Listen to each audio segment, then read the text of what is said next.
We're live. So happy Tuesday, everybody. This is the first no code interviews of the year, and I'm super excited to be joined today by Dan. By the way, we chatted a little bit before, but I forgot how to ask you how to properly pronounce your family name. Is it Lascivita? Is that fair? Okay, yep. So Dan Lascivita, co-founder and co-CEO of Play. Thanks for joining us. How are you doing?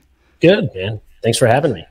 Yeah, so I reached out to Dan. I think it was near the end of last year, and a lot has happened to Play over the last few months. So this is going to be very exciting to have this little interview now. Just a little bit of context for people joining in. I'm George, the head of product at DraftBit, and I try once a month to do an interview with a maker or founder or CEO or anybody who kind of is behind a no-code platform or design platform or things like that. So it's actually interesting because I have the impression that Dan does not necessarily define Play as a no-code tool. So that would be maybe an interesting discussion there. So that's kind of the high-level view. And so with Dan, we're going to talk a little bit about not only himself, the product, Play. We're going to talk a little bit about the journey, like how did they arrive at making that tool, a little bit about the process, the different challenges, and maybe if we have a little bit of time, get to the roadmap at the end and some question. One note for a logistic point of view, I see people joining the chat now. Feel free to post any questions, comments, applause, everything you want, jokes, everything you want to put in the comments, you're welcome to. I'll do my best to try to monitor a little bit of both at the same time, but I also try not to pay too much attention to the screen while I'm talking, Dan. So feel free to post that and I'll do my best. All right, with that said, Dan, a little introduction about yourself. Do you mind if I give a little intro and then you correct me and you tell me what I got right, what I got wrong? Does that work for you? Yeah, okay. I know typically we let the guests introduce themselves, but I kind of want to give it a shot because I find that like an interesting exercise to see the thing you disagree or want to emphasize on. So Dan, like I said, is a co-founder, co-CEO of Play. When we talk a little bit about the team, I'll be curious to understand, by the way, how that co-relationship work with the other partner, but I'm saving that for later. So based in New York, though Dan is right now from Connecticut. The company, as far as the information I have had, was started in 2019, so getting to like 3-ish years, and 4 partners, so 4 people behind this product, and a bit more people, of course. I'm sure you have a bigger team than that, but 4 partners. And so for people who've never used Play, I think the official description is the first native iOS design tool built for creating mobile products. So here's my version of it, because I've been able to play with Play a little bit. I was part of the test flight when you guys were on test flight, and since then you've now released to the App Store. We'll talk a bit about that. But essentially, so it's a tool to make a native iOS app. But the key thing, at least for me, kind of the thing that the most interesting is that you literally design it in the iOS, in your app, in your device itself. So you use your iPhone to build an iPhone app, and it does go one step beyond no code. You guys are almost like no typing. It's really just like tap tap tap everywhere, and in a few clicks or few taps, you really kind of create an experience that people can share. And a little high-level stuff. So since I reached out from October, you guys, like I said, you released your app to the App Store. You raised you had a raise of 9.1 million, something like that. At least that's what TechCrunch reports last November from investor including First Round Capital. I read that it was kind of a seeds, like a combination of slightly different seeds, which is impressive, very impressive at that level to have that amount. And I have a lot more question about all of that. But how did I do? How would you introduce Play? Did I do a good job? Is that fair? Yeah, very fair. I would give you a 10 out of 10. Yes. Yeah. And it makes it much easier on your guests when you introduce them that way. So I like that idea. Good, good. What part do you usually like? What do you want people of everything I say? Like, what would you like to like emphasize? What do you think make play more like interesting? Yeah, I think you did a you did a good job describing the product. I think we view ourselves more of a design tool than a no code tool, but I think like we've talked, we can get into a little bit of that later on, especially when we talk about developer handoff and code export, functionality that that we're working on right now. But yeah, the idea behind Play was really thinking about the phone less of a validating medium and more of an input device for designers or product teams who are designing for mobile, right? And I think there are incredible tools out there, design tools that we all use, whether it's Figma, Sketch, XD, and they're great general design tools, right? So I'll use a tool like that to design a website, a mobile app, a wedding invitation, a poster, a resume, a business card, which is awesome in Mm-hmm. terms of the sort of the how much you can do with that tool. But if you're a product designer designing for mobile, you start to encounter these hurdles, which we experienced firsthand at our previous agency when we were designing for mobile. And so the idea behind Play was how do we try to solve for those pain points? And the more we thought about it, the more it was like, let's use the phone as an input device. So this way there's less context switching, right? You can access native, Mm-hmm. elements that Apple kind of makes available to us. So yeah, that's I guess the one piece that I would I guess add to that would be just the ability to sort of play in the sandbox that Apple has created as a designer instead of trying to create a lot of workarounds inside of your primary design tool. Was that so? When you're talking about those pain points that you would experience in using tools like Figma, so that's what you mean, like the you will create something, but then it will not be native, so like people still have to like do a bunch of hacks, or the experience wasn't that good, or they don't have an easy way to maybe share or visualize that. Are those the pain points you're referring to? Exactly, yeah, and that's a Okay. good summary. So it's like even if I want to make a map I'm designing inside of my design tool. I want to have a map with drop some pins and tap one of those pins and have it slide to an index of another card carousel. Or Mm-hmm. even if I just want to work with video or an input text field, like these are things that we all use in native applications every day. But in Mm-hmm. order for me to achieve that in my primary design tool, I have to spend a lot of time creating these hacks and workarounds. Whereas we're like, why don't we just plug right into the native iOS framework, and then you sort of get to do that very, very quickly and very easily. Mm-hmm. And for those who haven't tried Play before, so like it's always hard to describe visual thing with words, but like essentially the experience. So you launch the app, and then you have the ability to like create a new project, and then like screen by screen, so you literally see your screen, and you like scroll or swipe left. So on the right side to like find components like buttons, text, cards, and things like that. And then you go back to your canvas and you can change the size, the colors, everything. So I'm just trying to depict a little bit of an image for people to understand exactly how that works. So you do it really all in your phone and you control everything, right? Is there any limit? I didn't find much limitation, but is there, the product, is there any limitation, things I cannot do with that Yeah, paradigm? I think there's no pen tool. So for example, it's not a tool, and that's part of the idea, right? Is to create a tool right now that's really purpose built for teams designing for mobile, right? So we're not trying to create a great illustration tool, right? So there are plenty of other incredible tools out there if you need to illustrate or draw something, and then you can import that into Play. So you sort of gave a pretty good overview where in Play you have your canvas, if you will, right? Your screen. And there's essentially a panel on the left, right, and bottom of the screen, right? So on the Mm-hmm. left side are your layers panel. On the right side is where you would add elements, components, etc. And the bottom panel is your editor, where we make liberal use of sliders as a way to change property values. Mm-hmm. And it's kind of it's a very different experience, a very different editing experience. But once you get used to it, it's pretty magical. I think Mm-hmm. being able to experience your design as a user in that final medium and then change it right in that moment, instead of having to go back and forth between your desktop and, you know, and your phone. But we also give people the ability to start from scratch. You can start designing from scratch and play, or you can import your Figma design system, right? So if you've already started designing in Figma, you can import your entire design system, your styles, your components. You can import full pages into Play. That was one of the things that we got a lot of feedback from users. They're like, hey, I have my whole design system.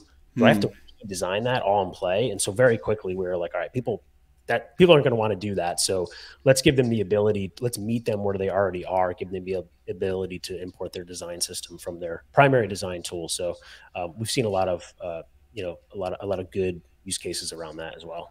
Right. Yeah, I imagine that must have been an interesting piece of technology to write, because I bet there's a ton of challenges. So essentially, like, just to clarify, so if I have my Figma file and I have a bunch of like screens in one document, one like Figma file, I can import that, and then I'll have all those screen be like different screen in your app, and I can start creating the navigation and add maybe the more native controllers and things like that, right? Exactly. So we essentially, like, if your frame size in Figma is, if your frame width in Figma is any of the standard, let's say iOS screen sizes, when we import it, we're like, oh, okay, this is 414 pixels. So like they're trying to make an iPhone screen here. So if it's a standard width size, iPhone width size, then we import that as a page. We also convert all of those components or all of those objects and make them 100% width automatically inside of Play, right? So immediately, if you're designing in Figma, and this is another pain point that we have, right? It's like, how do you send out your designs for every single screen size that you want to send it to, right? So when you import into Play, we're going to convert all that to 100% width. So this way, immediately your designs are going to be scalable across any device, size. Nice. That's something I haven't tried, importing Figma, but I'm curious to try that, because that sounds really amazing. There is one thing, there's a couple more features that I want to point out just for people who haven't tried Play. The first one is, it's obvious, but it's always exciting to me, the ability to really preview your work. So like in one click, your app go full screen, and you literally like in your app, and you start playing around, and then you double tap to go back to edit mode. But it's like, I know at DriveBit we have a lot of work that goes into how do I go from like I'm building something to like I want to see it on my phone, and so we leverage like Expo Go and things like that. But the ability for you guys to, because you're already in my iPhone, to just in one tap showing me a preview of the app is pretty magical. Like, to your point earlier, like in a few minutes you can get that experience. And there's also there's another thing that I was really impressed by is the content that you guys provide. So when I joined the app, there's like a little call out to watch little videos on how to do things, and like I feel, correct me if I'm wrong or if I overestimated the importance of that, but it feels like you put a lot of time into really helping me with little vignette, little like short videos of like, this is how you do this, how you do that, not only in the app but also on your web app. And I see a lot of content being generated around the app to educate people. Is that something that's been important for you guys? Do you find that critical to the success of the app, or is it just kind of your DNA because you have fun and you like doing that? No, it's critical. I mean, it's a new way to work. It's not like moving from Sketch to Figma, right? Or XD to Figma, or Figma to XD. It's a very different way to work, right? So early on, we knew that we would need to create educational content for people that want to learn how to use the product. What's interesting is we get a lot of feedback from users, a lot of positive feedback around the content. A lot of people just try to dive in, they figure things out. And then but they're like, yeah, after I watch one or two videos, it kind of clicks. Like I spent an hour and a half going through the app, learning things, and then it kind of clicks, and they kind of are in more of a groove with actually creating. But yeah, there's a lot of content. We have our support site, we have our YouTube channel that has a lot of content, and then there's, as you mentioned, there's in-app content. So we wanted to create the ability, like if you're again, everything is very contextual for us in the moment, right? So if I want to edit something, I don't want to go back to my desktop. I want to just do it right there. Same thing with content. If I'm trying to figure out what's the difference between, fixed or, absolute position of an object, I don't want to have to go to a support site and look it up. I want to be able to get a video or a text article right in that moment and read it right there to give me help. So, yeah, we try to create that ability inside of the product as well. You talk a little bit about that learning curve. Like, how's that been? Is it a challenge for you guys? Because I find the application or the app to be easy to use or like friendly to use. I don't know if I would say it's easy, and that's not any fault of yours. Like, I think there's a lot to do, right? It's a complex thing. You want to build an app, like you can configure everything. I don't see any limitation except maybe for the drawing, as you were saying earlier. So like it's a very complex things that you've managed not to make complicated. So kudos to you. It's impressive. But on the other end, it's also not something like you're just gonna download and do like 3 clicks and kind of get right away. At least maybe I'm wrong. Like I want to get a sense of like, what is your user base? How do they react? Like, do they typically learn it in a few minutes? Does it take an hour or two? Do you see kind of a threshold of engagement after a while when people really get it? Yeah, it's a great question.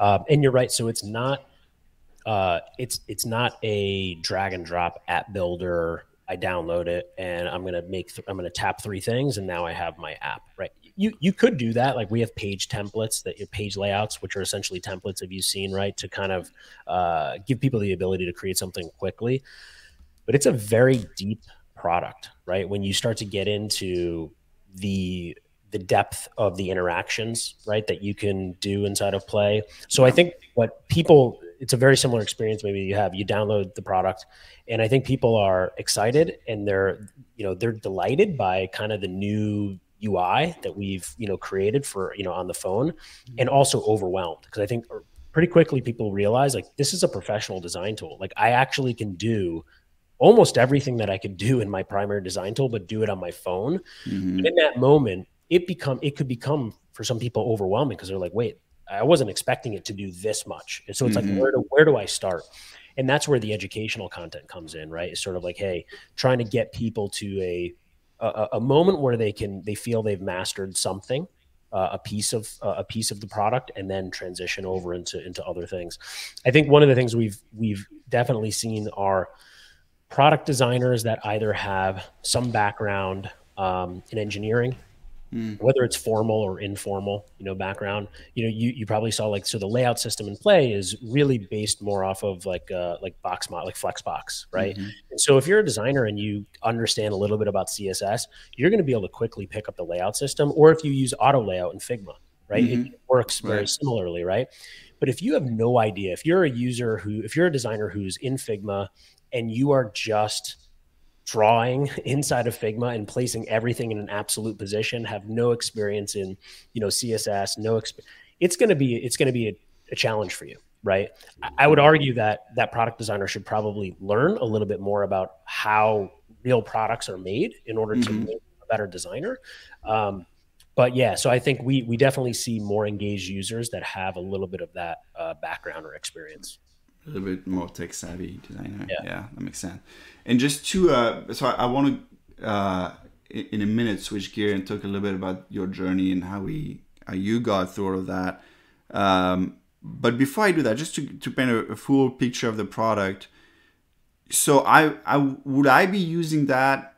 Like it would still be kind of a design tool in the sense of like I couldn't go all the way to building my own app with like users, auth and authentication and things like that, correct? Like it would be mostly to like be able to communicate with my team or stakeholders or even like potential users, like what the app will look and feel, but it won't be the final product in the sense of like the app in the App Store.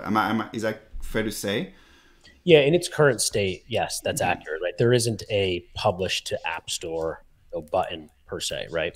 When we started Play, we talked a lot about the direction that we wanted to go. We wanted to build a professional design tool that was specifically geared to mobile product designers, right? People designing for mobile versus an app builder, right? Instead of being like a Squarespace for apps or something. Now, it's not to say that we won't go that route in the future. It could be a second product, right? That we launch. I think we would probably trim back, make the interface a lot easier to use.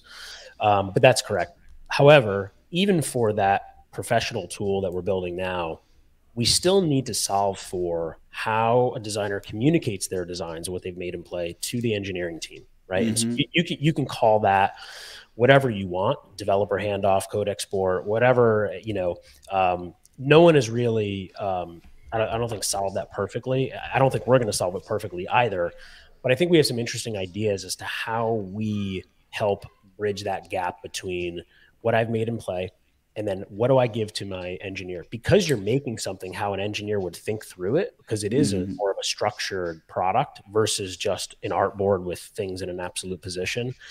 It gives the engineer, I think, a better starting point to begin their work. So that's kind of what we're thinking when it comes to that.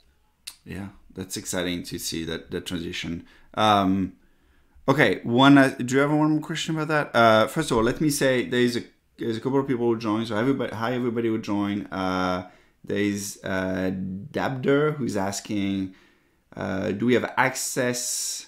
Do we access all features from your app? I mean, builder, test, define users, publishing, view analytics. So I think we covered already some of that in what we just discussed. So you won't do the whole app all the way to the App Store, but you're going not only very far from a design point of view, and then you guys are working on facilitating that transition to the more like dev world.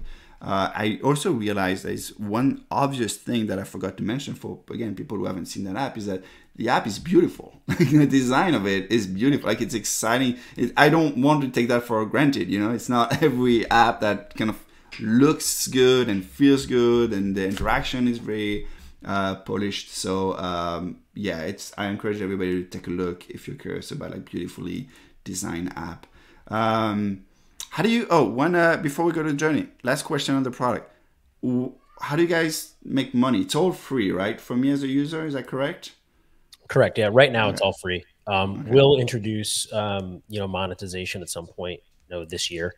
Likely, we want to make sure that we have features that are for our paid team tier first that we're working on. So share team libraries, things like this. But yeah, it'll follow a similar pattern to a lot of the tools that we all use. So there'll likely always be a free tier. Actually, almost certainly always be a free tier, then a paid tier for individuals, and a paid tier for teams or for enterprise. So we'll introduce that strategy later this year. Yeah, no, it makes perfect sense. We're going through that as well. So I think, to your point, like every product out there is going through the same process. So that's awesome. Hopefully people who haven't used Play now get a sense a little bit of what it does and how to use it. I'm very curious to go back in time a little bit and try to understand like how did Play came into existence. So just looking online, I see that you and your other three partners work together at a company, a design agency, if I'm not mistaken, that for, I don't know, more than 10 years, 15 years, something like that. So can you take me back a little bit? So we were talking about before, like you studied in Boston, and then you went to get I think your first job, if I'm not mistaken, at Firstborn was as a Flash developer. That's what LinkedIn says, in 2004. So it's been quite some time now. Can you walk us through like what was Firstborn? What was it like, and how did it slowly evolve into this new idea that you and your four partner like started off? Yeah. So I started at Firstborn as a Flash developer.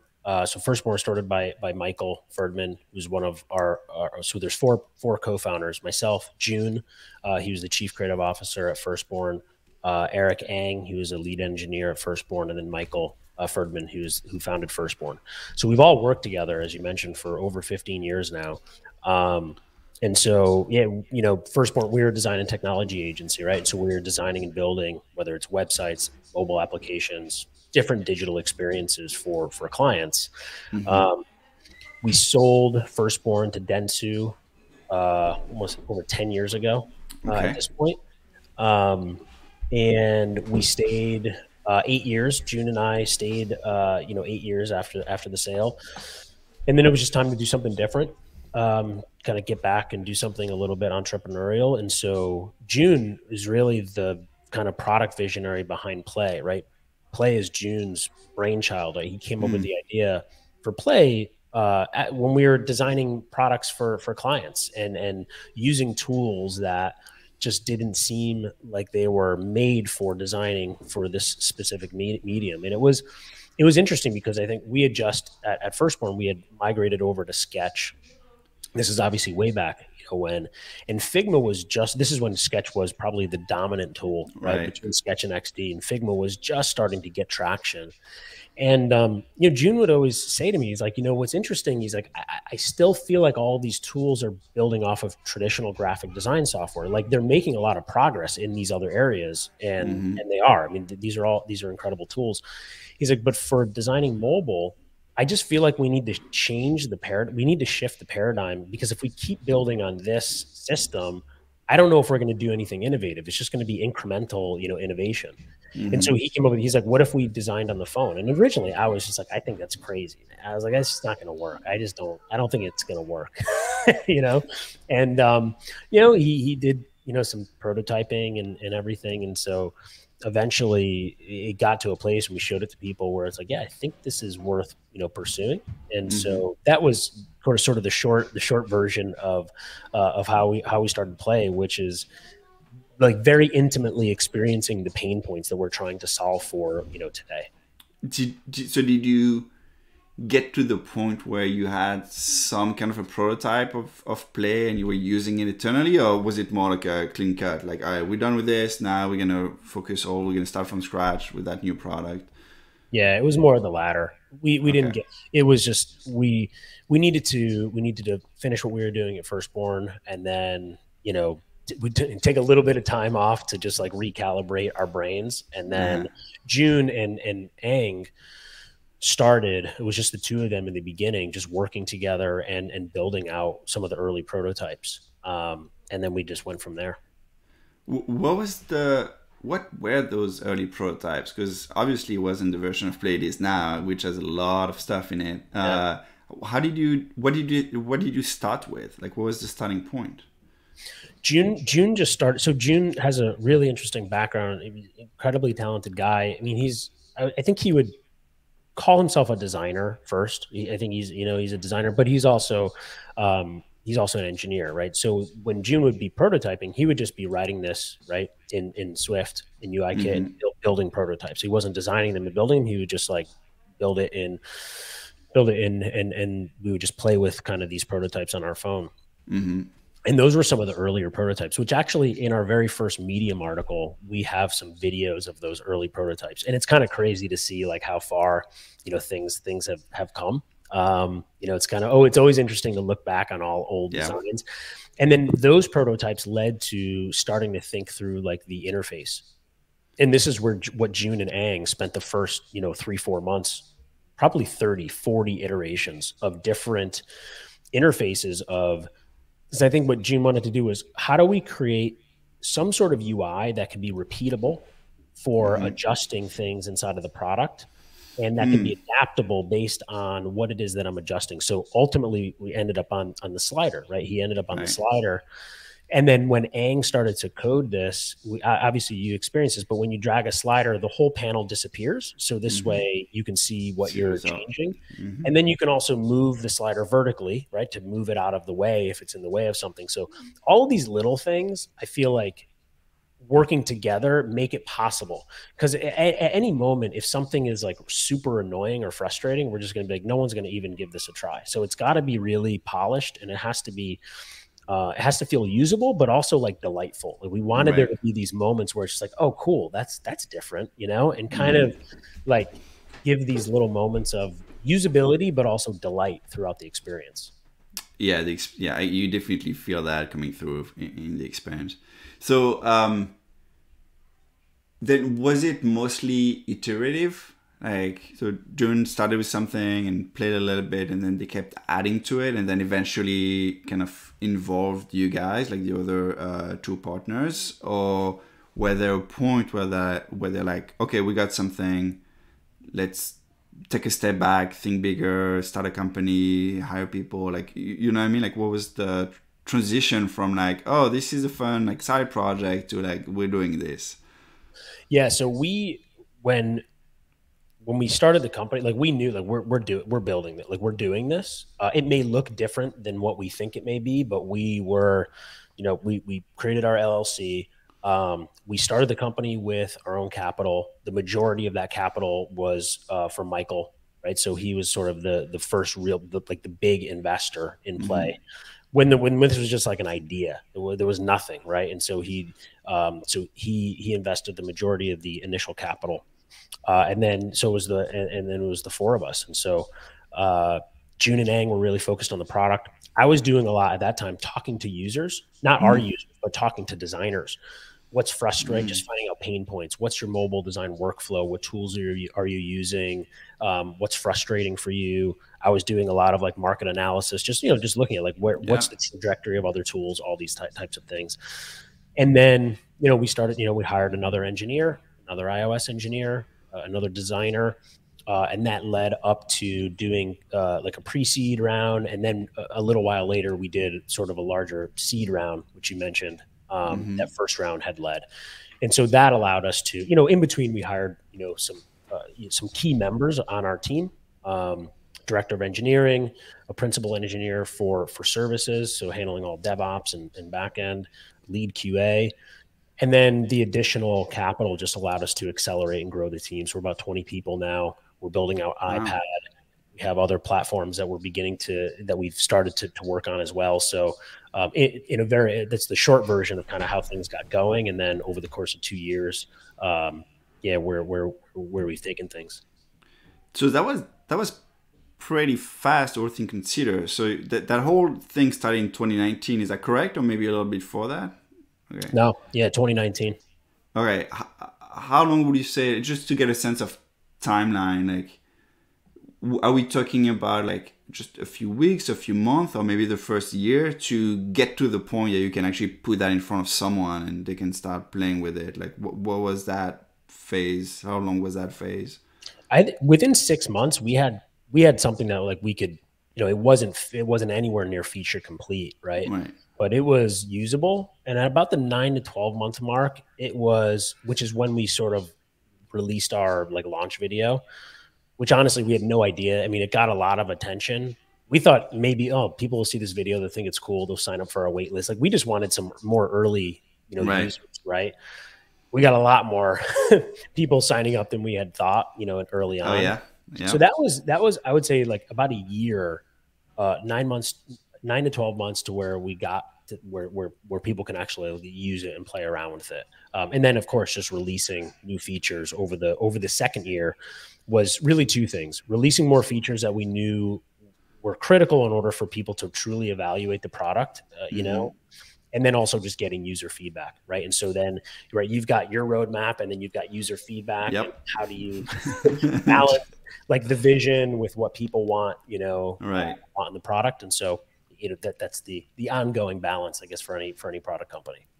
And that's mostly what you've been doing, if I understand correctly. So 2021, right? Last year. So when did you start the test flight kind of invite?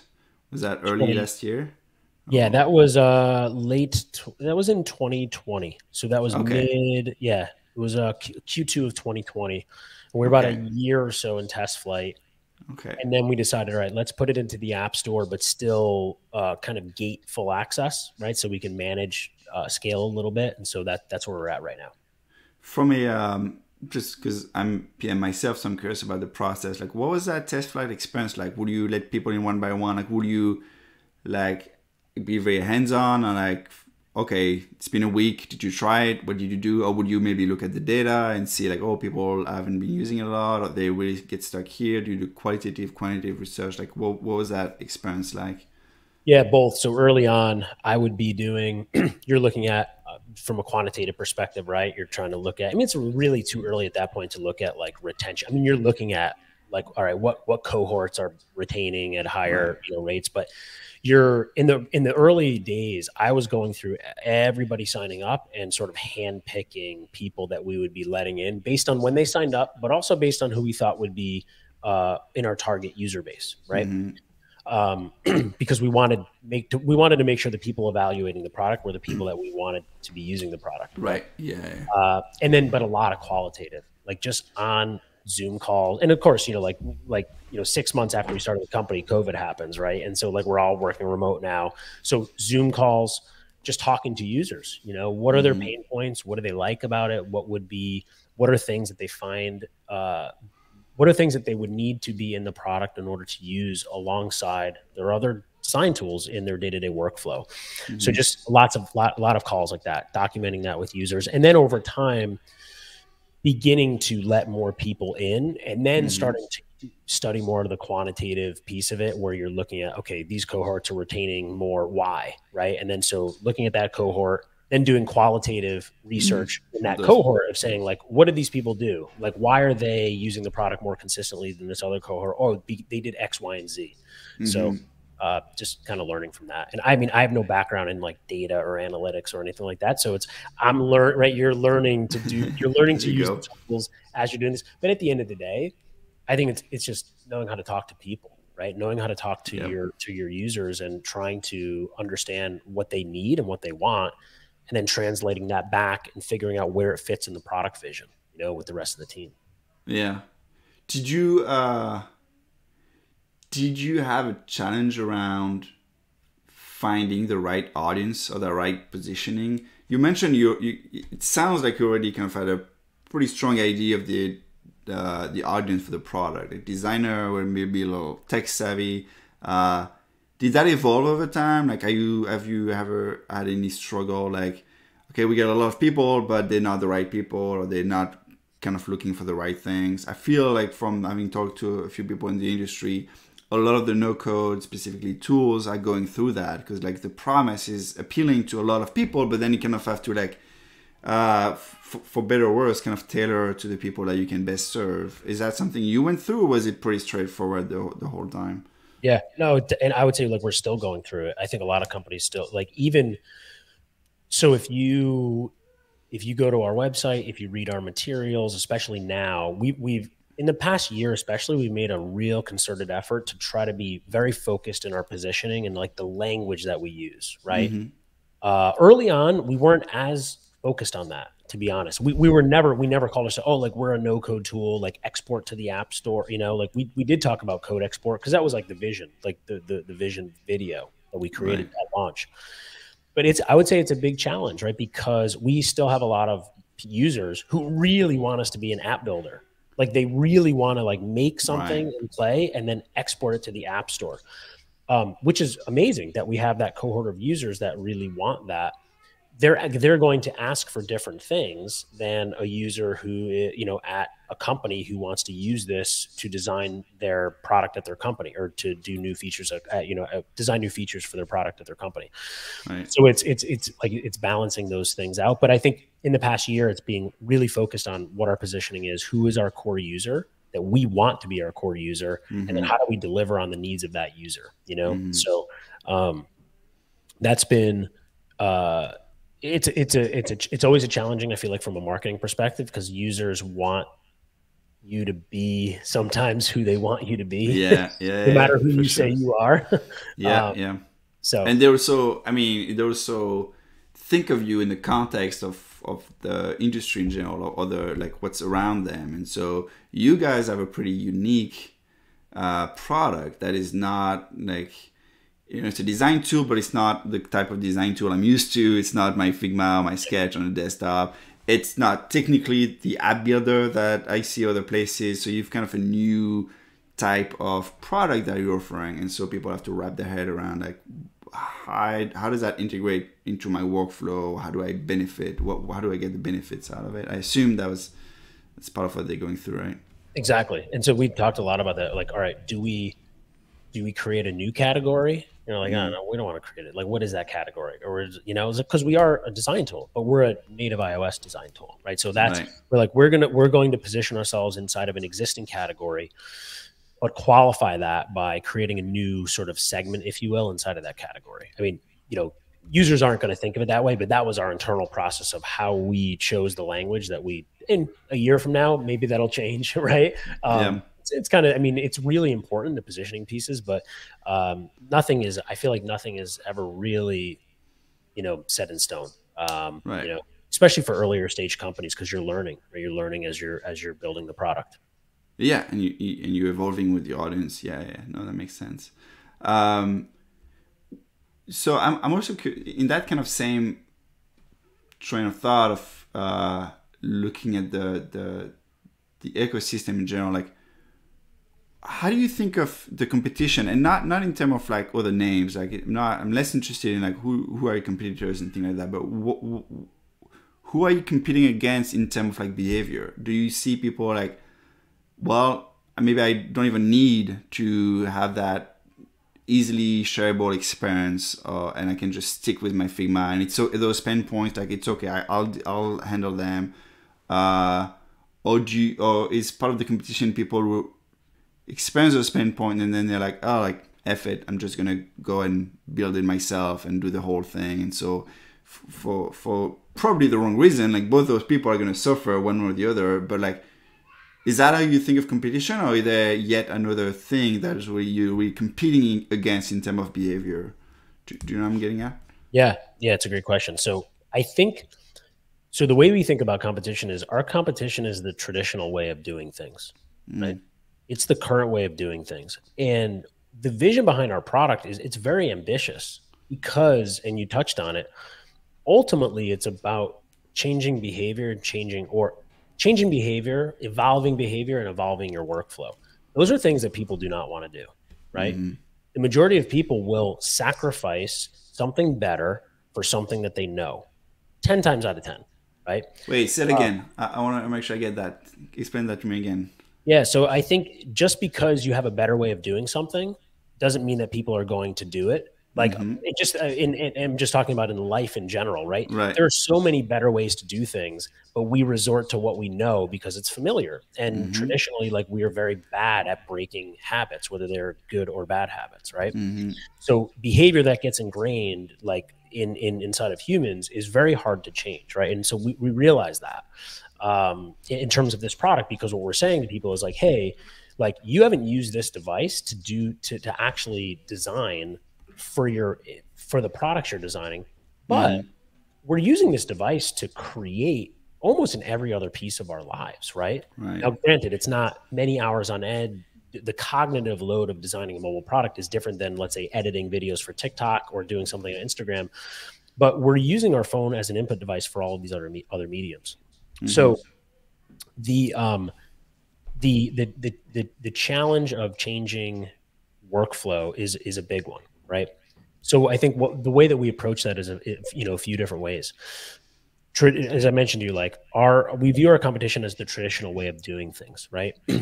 If you think in 5 years, are we going to be designing for mobile the same way we're doing it now, where you're using a design tool, then you're using another prototyping tool, then you're figuring out a way to hand all that off to an engineer, you're going back and forth between your desktop and your phone, I think that there's a better chance that something has to change, right, in the course of the next 5 to 10 years with how we design for our mobile devices, which are inevitably going to be the way that we experience the world around us, right, at least for the next decade, right? And so it's our belief that somebody needs to lead that charge. Somebody needs to innovate around how we're designing for the phone. And while it's an ambitious kind of challenge, that's kind of what that's the challenge that we've chosen to fall in love with, right? Yeah. So, but it's I think in knowing that it's balancing with, like, how do you maintain that really ambitious vision, but also you can't be ignorant to the fact that you've got to meet designers where they already are, right? So things like Figma import, things like, we're releasing Play for iPad later this month. It was one of the early requests from users. They were like, oh, I would love to just have this on my iPad where I can have exposed controls. And we're like, cool, like, well, let's just build it, right? So we're going to release that. So it's your users will teach you, and also in the same token, I think you need to be really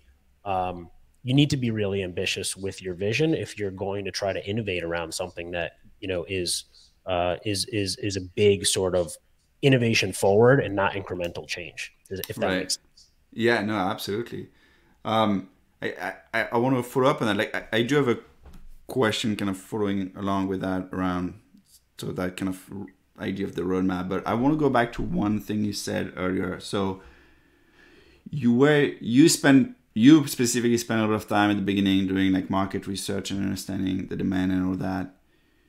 Does that do you guys worry at all, or is that a concern, like the demand for the market? Like, do you think people like might want to build their own app less and less, or do you think that's the opposite, like it's going more and more? Like, what is your guys assumption of what the future is going to be like in terms of demand for the ability to build an app just in general? Yeah. So I think we'll continue to connect with the world around us through our phones, right? We're starting with mobile. We're starting with apps, obviously, but of course, there's websites that we view on our phones anyway, right? Mm-hmm. So I think companies are going to continue to create mobile products for consumers, right? Mm-hmm. To engage with their products, their services, and the world around them. And they're going to need designers and engineers to build those mobile products.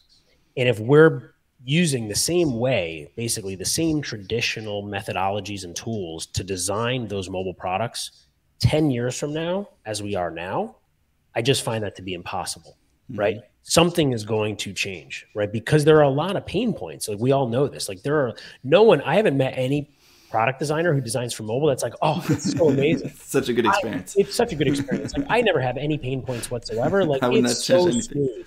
No one ever says that, right? Right. And so there's opportunity there. And if you just look at the design tooling space, I mean, Figma is an incredible tool, and like their meteoric rise is really to be admired, because they built a tool that like millions and millions of people want to use.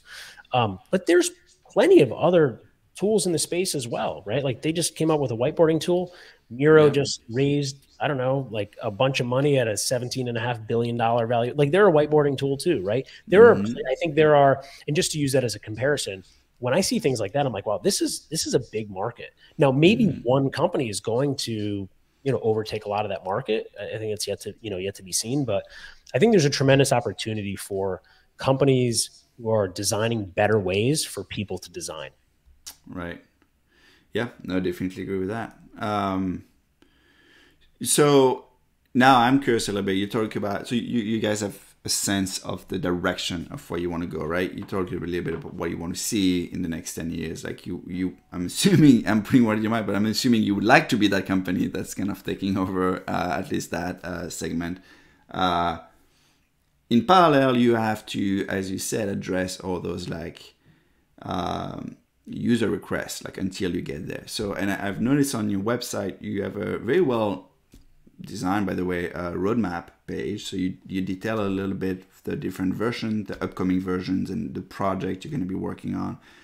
In a little bit of more technical terms, because I'm putting my product manager hat again, but like, how do you guys go about setting up that roadmap? Is it still part of June's vision? And I hope I'm pronouncing his name right. Of like, those are the steps we need to get to where I envision these things to be, or are you being very collaborative, like the four of you guys? Like, do you debate a lot? Do you look at competition or use cases from specific user? Like, what's the kind of a little bit more like day-to-day process or prioritization at your company? Yeah, so it's fluid is a good word. Fluid's good. Yeah. So there's the vision of, okay, we do quarterly plan. We do an annual year plan, right? Which is, all right, this is what we want to achieve this year from a product standpoint, users, etc. And then I usually back that out and we'll do quarterly planning, right? And so, okay, Q1, this is going to be our focus. Q2, this is going to be our focus. Right now, we're also, so I'll get to like the specifics of like how we prioritize features, but right now we're doing some refactors. We're going to have multiple products in the market, right? So the phone, like iOS is not going to be the only product. So refactoring our services layer. So this way different, clients, right? iOS client, iPad client, like can talk to them. So there's a lot of that's going on as well. From a day to day, like, okay, what are we going to have in this next release? So what we'll do is we'll do like a quarterly release plan. Like, okay, this quarter, we think that we're going to, right now we're trying to release big features at least every 3 to 4 weeks, right? Because we've got to factor in App Store approval, et cetera. We want to do every 2 weeks, but we'll usually roll out like hot fixes and small updates every week or two. At least from the beginning of this year, we started to do that. We're going to be releasing more consistently. It's one of the goals that we have for this year. So we'll have a quarterly plan, like, all right, for these 3 releases, we're going to release A, B, and C for these 3 releases. And then what happens is, so we have a plan, and then a user may report a bug, or a user may report, ask about a feature. This literally happened today. A user was asking about how to do something, and I was talking to June and Kyle on our team, and we were like, oh, maybe we should actually get that into the next release. Yeah, actually, you should maybe get that into the next release, because then that'll make this thing easier too. So it's always that conversation, that fluid kind of conversation. Users have a big part with it. Like, we want, like, if the user makes a request and it's not a huge heavy lift, we'll be like, oh yeah, we can get that in our next release. Cool. We try to get in all bug reports, any bugs identified by users in the next release. We try not to like lag on that kind of stuff. And then the bigger decisions are, I think what's been a little bit more helpful for us is trying to choose a theme for a quarter that we're releasing towards. So for example, maybe one quarter this year, the theme will be more team-based features. So that's when we're going to work on shared team libraries. Maybe that will when we'll work on additional imports from tools like Sketch and XD. Maybe we'll work on like having a 2-way Figma sync back and forth, because these features kind of work hand in hand to some degree. So we try to like bundle different features, especially the larger ones. So this way we're all working kind of in the same direction on things. Right. Does that answer your question? Yeah, no, it does. And how do you guys, so what's the structure of the team? Like, how many, did you say 20 people? Is that what you said earlier? Okay. Is it mostly engineers or designers or? Yeah, mostly engineers. So we have our iOS team, right? So a team of iOS engineers. We have our director of engineering. We have a principal engineer for services. We're probably going to hire another services engineer as well. So like backend, right? Cloud, kind of backend DevOps, et cetera. 2 QA engineers. We're also looking to hire another QA engineer. And then we have our web team, right? So Play has a an asset dashboard right now. It's very, very basic. You can drag your images, your SVGs, custom fonts, right? This will evolve this year as well. So last year we built a web team. So we have our iOS team. Now we've branched out. We have our iPad team, web, services, QA, director of engineering, and then our design team. Got it. So you are structured around like different kind of expertise, different platform, and then you work a little bit of like kind of in a group or like a squad of like people just do their just work on their platform. Cool. So I want to attempt a little wildcard question, see how that goes. But so you raised a little over 9 million end of last year or throughout last year. What's the pitch for the investor? Is it about growth, or is it about just getting very deep into a specific demographics, like we're gonna get the designers, or is it about the roadmap, like, oh, we're gonna get to a couple of years this like all integrated way to make like an ad builder, like what? And I maybe you cannot share any of that, so feel free to like discard that question, but like if you can, like what's the angle that you guys present to your investor, or you did last year? Yeah. So when we raised from first round, we didn't run a process. We weren't looking to raise. So I had gotten an introduction to Todd Jackson, who's a partner at First Round, who led the investment in Play. And we had a Zoom call like this, and we weren't looking to raise. And he was like, "Hey, I'd love to just check out the product," and we gave him access. And we had a couple more calls, and he wanted to give a few of his designer friends, we're pretty senior designer, friends, Access. We did. And he was like, look, I love what you guys are doing. Like, I understand what you guys are doing. We would love to invest. Like, I know you're not looking to raise, but we would love to like invest, And so up to this point, there weren't any decks made. Mm-hmm. It was just real conversations, just like this. And he was asking really good questions. We had, lots of, meetings with investors, and a lot of them were great, like investors, and we had really good conversations.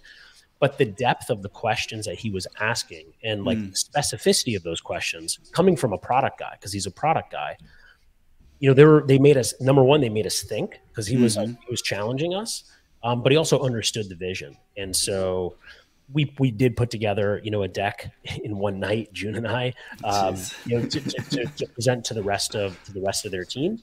But it was, I don't want to say it was easy, but we showed the product, and we talked about our vision. We talked about the pain points, and we ended up, raising with them. And it's been, the whole fundraising process for us is a very different, right? Our previous business, there was no raising money. Like, it was a services business. Like, you want to be profitable from day one, right? I joke around. I was like, this is the first, like, we don't have any revenue yet. So I'm not even managing a P&L. I'm just managing an L, right?